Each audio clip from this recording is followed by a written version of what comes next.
सभी को नमस्कार। आज हम चर्चा करेंगे कि आयुष्मान आरोग्य मंदिर सब सेंटर का हम इजी वे में कैसे आउटकम इंडिकेटर और केपीआई समरी बनाते हुए कैलकुलेट कर सकते हैं। यह एक फार्मूला बेस्ड शीट है जिसमें डाटा डालने पर कैलकुलेशन अपने आप हो जाता है। प्लस इस शीट में कौन सा डाटा किस सोर्स से लेना है उसका भी डिस्क्रिप्शन है, तो हम इजी वे में अपना समरी भी तैयार कर लेंगे और डाटा किस रजिस्टर या किस सोर्स से लेना है वो भी हम इजी वे में समझ लेंगे। टोटल 28 इंडिकेटर्स हैं, तो हम फर्स्ट इंडिकेटर की अब बात करते हैं, number of OPD case per month. इसमें हम गलतियाँ करते थे, टोटल ओपीडी केस कर देते थे, लेकिन नहीं, इसमें सब indicator pregnant mother, neonates, infant, children, adolescent, family planning cases, communicability, इस डाटा को हम डालेंगे समरी के तौर पर। तो हम इसका जब सम कर लेंगे तो फर्स्ट इंडिकेटर निकल जाएगा। फिर अगर हम सेकेंड इंडिकेटर की बात करते हैं तो सेम सब इंडिकेटर है, बस इसमें है नंबर ऑफ़ फॉलो केस। जो अभी सब इंडिकेटर मैंने अभी हम लोग देखे हैं उसी का हम फॉलो अप, कितने प्रेग्नेंट मदर्स आए हैं, कितने नियोनेट्स आए हैं, कितने इन्फेंट्स आए हैं, कितने चिल्ड्रेन, कितने एडोसेंट, कितने फैमिली प्लानिंग और कितने कम्युनिकेबल डिजीज़ का, ये डाटा हम फिल करेंगे। तो हम सेकेंड इंडिकेटर इनका सारा सम कर लेंगे तो सेकेंड इंडिकेटर हमारा कैलकुलेट हो जाएगा।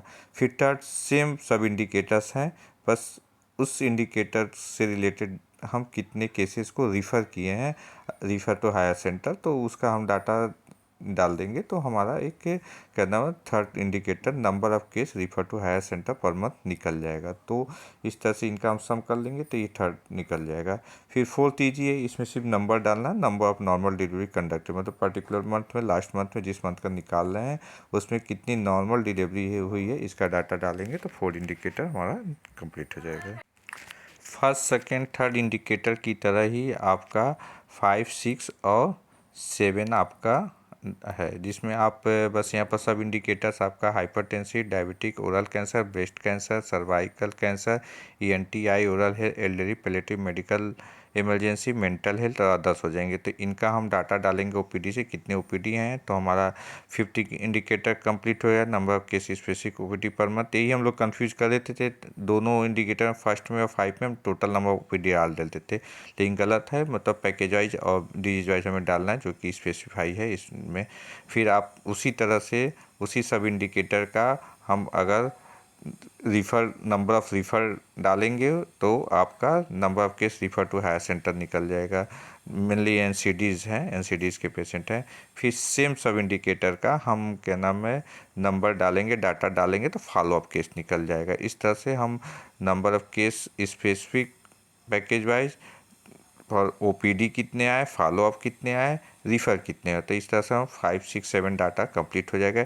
8 डाटा जो है आपका 5 और 7 इंडिकेटर से रिलेटेड है। यहाँ पर कैलकुलेशन है कि drop out rate cases following identify, मतलब ये टोटल जो पैकेज वाइज पेशेंट का हम डाटा डालते हैं तो ये इसमें कितने ड्रॉप आउट, मतलब कितने आपके ओपीडी में आए हैं और कितने फॉलो अप में आए हैं, मतलब जितना फॉलो अप आना चाहिए उतना आया है कि नहीं आया, तो ड्रॉप आउट रेट हम निकाल लेते हैं, जिसमें न्यूमरेटर में number of case specific OPD per month same as indicator 5 minus number of case specific follow up per month same as indicator 5, उसका डाटा जो है इंडिकेटर 5 में से -7 का करेंगे, डिनोमिनेटर में number of case specific OPD per month, तो इतना ओपी इंडिकेटर 5 का डाटा डालेंगे तो इजी में कैलकुलेट हो जाएगा। तो आपका ड्रॉप आउट रेट निकल जाएगा, जिससे हम ये जान पाएंगे कितने केस हमारे फॉलोअप के नहीं आ रहे हैं, तो उस पर हम वर्क कर सकते हैं। नेक्स्ट नाइट नंबर इंडिकेटर है, जिसमें आपको परसेंटेज निकालना है, number of pregnant women who received full ANC checkup.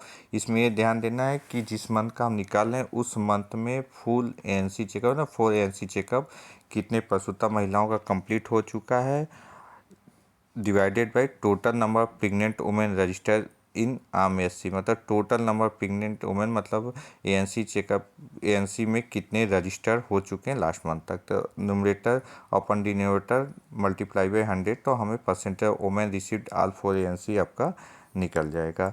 Next ANM से रिलेटेड है, नेक्स्ट भी 10 नंबर भी एनएम से related, drop out rate for pentavalent immunization, तो number of penta one immunization in this month minus number of pentavalent third in this month, तो आपका drop out rate निकल जाएगा पेंटा 1 में से पेंटा थर्ड माइनस करेंगे और डिनोमिनेटर में पेंटा 1 रहेगा।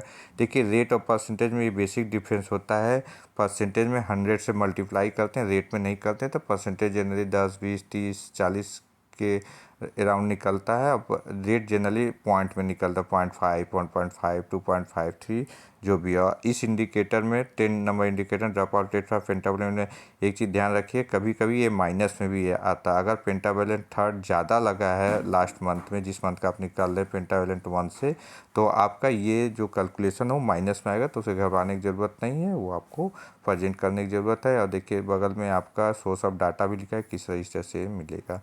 फिर आपका drop out rate for NCD, देखिए इसके ऊपर जब हम देखे थे तो drop out rate for package wise उसमें एनसीडी के साथ साथ ओरल कैंसर, ईएनटी, आई सारे थे। यहाँ पर सिर्फ एनसीडी की बात कही गई है, तो इसमें एनसीडी का ड्रॉप आउट निकालना है। तो एनसीडी में जनरली हम लोग पर हाइपरटेंशन और शुगर के ही पेशेंट होते हैं।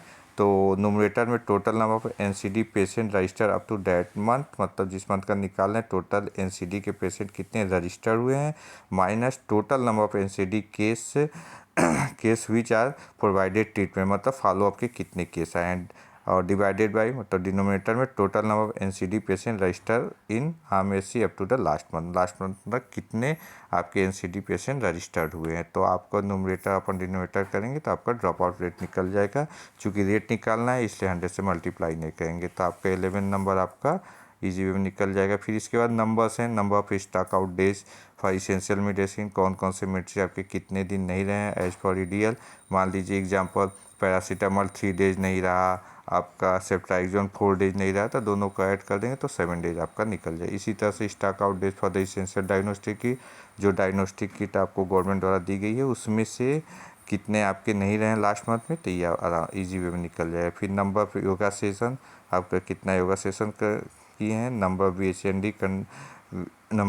VHND conducted. देखिए यहाँ पर नंबर VHND आपके वल्नरेबल पॉपुलेशन में कितने कंडक्ट किया गया उसका लिखना है। Number of high risk pregnancy जो आपके assessment, number FI case reported, ये आपका इजी वे में निकल जाएगा नंबर। फिर number of children with diarrhoea treated with ORS and zinc, कितने डायरिया के पेशेंट को सिर्फ ORS और जिंक से ट्रीटेड किया गया उसका डाटा डाल देंगे यहाँ पर, तो आपका ये निकल जाएगा। तो यहाँ ज़्यादातर नंबर्स के तो इसमें कोई कैलकुलेशन है नहीं, तो डायरेक्ट नंबर डालेंगे, ये इजी वे में आपका कैलकुलेट हो जाएगा। 19 number indicator contraceptive acceptance rate, ये मेनली क्या नाम है एनम से रिलेटेड है, उनके वर्क से रिलेटेड है। तो इसमें total number client accepted any method of contraceptive, इसका डाटा डालेंगे। Total number client council for family planning, ये रा डाटा है। इससे हम क्या नाम है न्यूमरेटर में total number of client accepted any method of contraceptive divided by total number of client council for the family planning, ये न्यूमरेटर अपन डिनोमिनेटर डालेंगे तो ये आपका रेट निकल जाएगा, तो इजी वे निकल जाए। फिर 20 number data, number of anaemia case treated successfully, यहाँ पर ध्यान देना है एनीमिया केस सिर्फ ANC वाली ही प्रसूता महिलाएं ना हो, बच्चियाँ भी जो भी MC की पीरियड की अगर हैं, उनका हीमोग्लोबिन कम है तो उनका भी डाटा आप यहाँ डाल सकते हैं कि एनीमिक हो रही हैं तो कितने को आपने ट्रीट किया है। फिर नेक्स्ट है ट्यूबरकुलोसिस के लिए 21 की number treatment completion rate for the tuberculosis, तो यहाँ पर total number of patient complete dots successfully, मतलब जिस मंथ का आप निकाल रहे हैं उस मंथ में कितने डॉट्स के पेशेंट सक्सेसफुली ट्रीट हो गए हैं, divided by total number of TB case under treatment, कितने TB के पॉजिटिव केस, स्क्रीनिंग नहीं पॉजिटिव केस, इसमें थोड़ा सा कन्फ्यूजन लोग करते हैं, स्क्रीनिंग डालते हैं, कितने पॉजिटिव हैं ये डिनोमिनेटर रहेगा, और ऊपर न्यूमरेटर में जितने आपके केस उस मंथ में सक्सेसफुली ट्रीट हो चुके हैं। तो ये आपका 21 नंबर इंडिकेटर कंप्लीट हो जाएगा।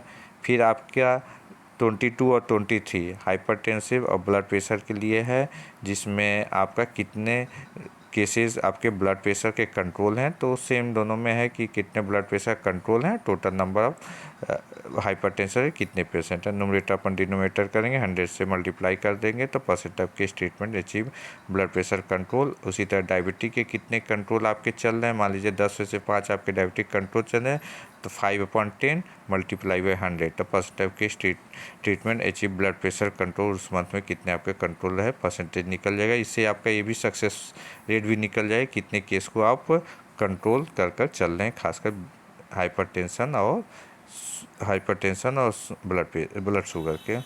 फिर next 21 indicator percentage of case skin positive for cancer underwent biopsy. यहाँ पर स्क्रीन लेना है कि कैंसर के कितने केस आपने स्क्रीन किया है, ये आपके टोटल नंबर कैंसर के positive for screen positive for cancer कितने केस पॉजिटिवली आपने स्क्रीन किया है, और न्यूमरेटर में टोटल नंबर कैंसर के अंडरवेट बायोप्सी, मतलब आपने जितना केस स्क्रीन किया है उसमें से कितना बायोप्सी के लिए गए हैं, तो उसका परसेंटेज मल्टीप्लाई बाय 100। न्यूमरेटर अपन डिनोमिनेटर करके आप ये निकाल सकते हैं 24 नंबर इंडिकेटर। 25 में उसी से संबंधित है कि total number of cancer patient कितने हैं आपके डिनोमिनेटर में है, और टोटल नंबर कैंसर के अंडरवेट ट्रीटमेंट, मतलब आपके पॉपुलेशन में कितने कैंसर के पेशेंट हैं और कितने उस पेशेंट में से कितना ट्रीटमेंट ले रहे हैं, तो आपका ये परसेंटेज निकल जाएगा न्यूमरेटर अपन डिनोमिनेटर मल्टीप्लाई बाय 100। फिर आपका 26 और 27 बहुत इंपॉर्टेंट है, क्योंकि आपका सर्टिफिकेशन क्राइटेरिया में PSS CSS का स्कोर 60% से ऊपर होना चाहिए। तो आपको ये एक्सेल शीट डाटा रहता है, उसमें आप PSS और CSS का आप डाटा डालते हैं तो ऑटोमेटिक कैलकुलेट कर लेता है, तो उसका परसेंटेज आप यहाँ लिख देंगे तो इजी में आपका हो जाएगा। इसका अलग से एक्सेल शीट रहता है। फिर 28 नंबर इंडिकेटर, ये थोड़ा सा इम्पोर्टेंट है, इसमें लोग थोड़ा सा कंफ्यूज होते हैं। इसमें आपका न्यूमरेटर में आपका हो जाएगा कि लास्ट 3 मंथ में कितने क्रोनिक केसेस बैकवर्ड मतलब आपका CSC PSC से आपके पास रिफ़र हुए हैं ट्रीटमेंट के लिए, मतलब फॉलोअप के लिए, upon total number chronic case under treatment RMSC, मतलब आपके पास टोटल क्रोनिक केसेस कितने हैं, मतलब NCDs के हुए, कम्युनिकेबल डिजीज़ के हुए, तो जो क्रोनिक केसेस है वो उसका टोटल नंबर आपका डिनोमिनेटर में हो जाएगा, और लास्ट 3 मंथ में इसमें से कितने आपके CSC PSC से रिफ़र आपके बैकवर्ड रिफ़र आपके पास आए हैं, तो इससे आपका percentage of chronic cases who started treatment PSC above are still under treatment for the last 3 month, मतलब लास्ट 3 मंथ में आपके कितने क्रोनिक केसेस जो PSC CSC से आपके पास फॉलोअप के लिए आए हैं, फॉलोअप करा रहे हैं, तो ये आपको परसेंटेज निकल जाएगा। तो न्यूमरेटर अपन डिनोमिनेटर मल्टीप्लाई बाय 100। तो इस तरह से हमारा आउटकम इंडिकेटर कंप्लीट हो जाएगा इजी वे में। इसे आप चाहें तो कॉपी में भी लिख सकते हैं, कॉपी में भी कर सकते हैं, कॉपी में कर लेंगे तो और बढ़िया रहेगा।